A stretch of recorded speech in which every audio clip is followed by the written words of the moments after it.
অল্প সময়ের নোটিশে বিএনপির পল্টনের পার্টি অফিসের সামনে যে মহাসমাবেশের আয়োজন করা হয়েছে, সেই মহাসমাবেশ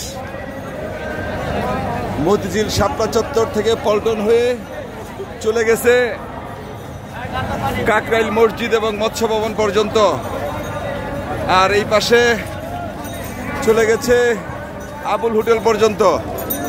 আমরা এই সমাবেশের সার্থক এবং সফলতা কামনা করছি।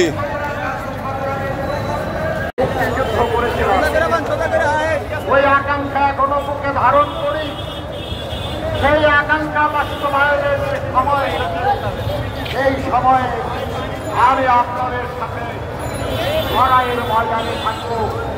এই আকাঙ্ক্ষা